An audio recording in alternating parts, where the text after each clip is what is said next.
Hi friends, ఈరోజు బ్లౌజ్ది back neck cutting and stitching అనేది చెప్పబోతున్నాను. ఓకేనా. ముందు బ్లౌజ్ని ఈ విధంగా కట్ చేసుకోండి. బ్యాక్ పార్ట్ కట్ చేసుకున్నాక బ్యాక్ నెక్ కోసము 2.5 తీసుకోండి. స్టార్టింగ్ పాయింట్ నుండి 2.5 తీసుకొని అక్కడి నుండి కింద డౌన్ అంటే నెక్ డీప్ అనేది 9.5 పెట్టుకొని ఈ విధంగా బాక్స్ పెట్టేసుకోండి. ఈ విధంగా బాక్స్ పెట్టుకున్నాక ఇప్పుడు మనం నెక్ డిజైన్ కోసము ఈ విధంగా నార్మల్గా పెట్టుకుంటాము. కానీ ఇటువంటి నెక్ డిజైన్ అయినా పెట్టినప్పుడు మనం నెక్ హెవీగా వేసుకోవడం ఇష్టం లేదు అనుకున్న వాళ్ళు, అంటే డిజైన్ డీప్ ఎక్కువ ఇష్టం లేదు అన్నాళ్ళు కనీసం ఒక 1/2 ఇంచ్ కానీ ఒక 1/2 ఇంచ్ కానీ ఈ విధంగా పెట్టుకొని మీ నెక్ అనేది కుట్టుకోండి. కట్ చేసి కుట్టుకోండి. చాలా బాగుంటుందండి. మన బ్యాక్ చూడడానికి అనేది నెక్ అనేది చాలా నీట్గా దిగుతుంది.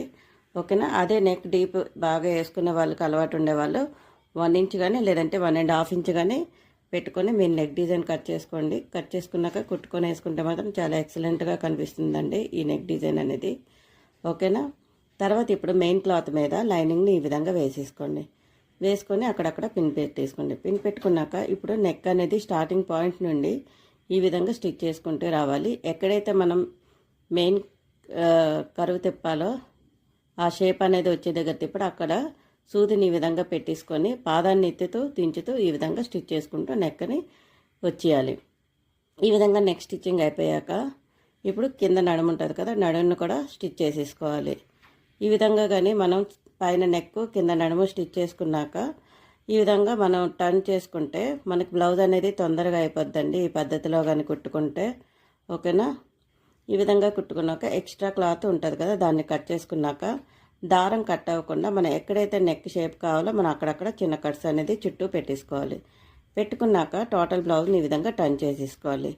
టర్న్ చేసుకున్నాక ఇప్పుడు మళ్ళీ స్టార్టింగ్ నుండి నెక్ అనేది కార్నర్కి వచ్చేటట్లు ఈ విధంగా స్టిచ్చింగ్ అనేది వేసుకోవాలి. ఫుల్ కార్నర్కి రావాలి ఎడ్జ్కి. ఓకేనా. కార్నర్కి ఈ విధంగా స్టిచ్ చేసుకుంటూ నెక్ మొత్తాన్ని స్టిచ్ చేసేసుకోవాలి. ఈ విధంగా స్టిచ్ చేసుకున్నాక ఇప్పుడు నడుము దగ్గర కూడా అదే విధంగా కార్నర్లో స్టిచ్చింగ్ పడేటట్లు చూసుకుంటూ వెళ్ళిపోవాలి. ఈ విధంగా నడుము కూడా కుట్టుకున్నాక ఇప్పుడు మనకి బ్యాక్ టక్స్ కుట్టుకోవాలి కదా. టక్స్ కోసం షోల్డర్ దగ్గర నుండి ఈ విధంగా మిడిల్కి ఫోల్డింగ్ చేయండి. ఫోల్డింగ్ చేసుకొని ఇప్పుడు టక్స్ కోసము కింద నుండి పైకి ఒక 4 కానీ 4.5 లేదంటే ఆ విధంగా పెట్టుకొని మార్క్ చేసుకొని మనం పెట్టుకున్న ఖర్చు వరకు కుట్టేసుకోవాలి. ఈ విధంగా 2 సైడ్స్ కూడా కుట్టేసుకోవాలి. బ్యాక్ టక్స్ అనేది 2 సైడ్స్ కూడా కుట్టుకున్నాక మనకి నెక్ డిజైన్ అనేది ఈ విధంగా నీట్గా ఉంటుందండి. నచ్చితే తప్పకుండా